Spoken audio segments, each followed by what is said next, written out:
Hello and welcome to the Shed Sounds Media YouTube channel. My name is Ian Beabout, and today I would like to tell you about a recent announcement from XTC and Ape House and Steven Wilson, and that is the 2024 reissue of Skylarking, the 1986 album. I think this was the album that kind of saved XTC because at the time they had been off the road for a few years and had turned into a totally studio-based act, much like the Beatles, and they had transitioned from being a new wave or post-punk group into more of a songwriting-driven, psychedelic, again, Beatles-y type act.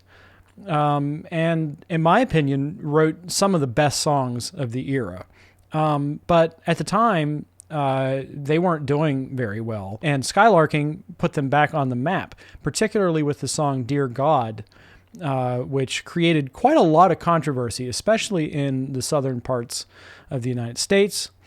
But despite horrible death threats and other ridiculous things coming from the Bible Belt, it saved their career. The album was, of course, produced by Todd Rundgren of Utopia infamy. It's really probably in my top 5 all-time XTC albums.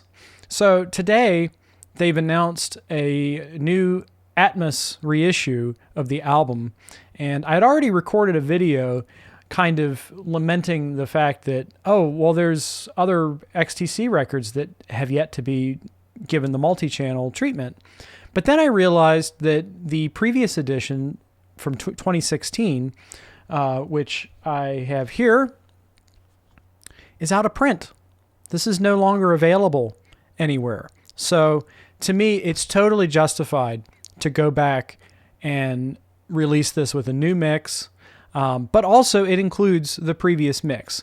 It's the 2016 mix on disc 1, and both the new Atmos mix and the previous 2016 5.1 mix are included on the Blu-ray. I will admit I have mixed feelings about buying this again.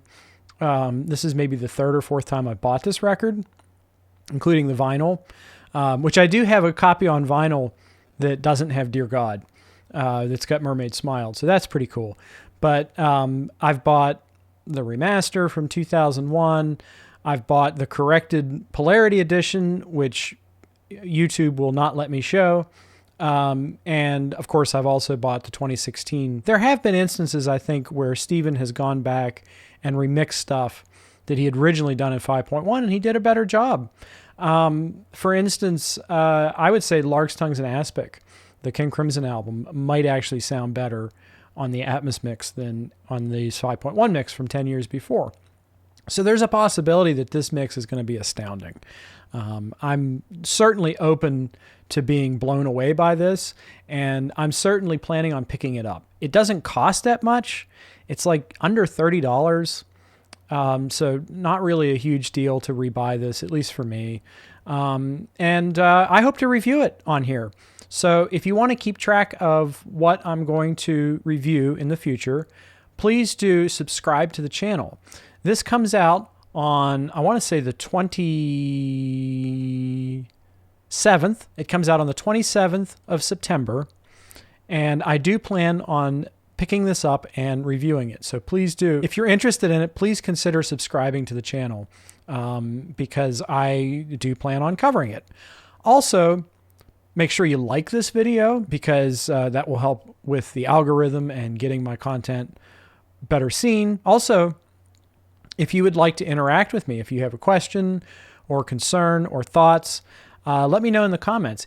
If you are a person who has chosen to upgrade to Atmos, how do you feel about Steven Wilson going back and doing his 5.1 mixes again? Do you feel that the Atmos presentation improves upon those albums? Or are you not interested in spending your money? Are you more interested in, say, a 5.1 collection of English Settlement, which I think they have the multi-tracks for that, except for the singles. So they're still looking for a couple of the really important songs, which I think is worth waiting for.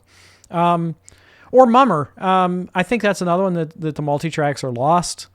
But I'm kind of holding out hope one day we get Mummer, because I think Big Express was said to have been lost for a long time, and we finally did get it.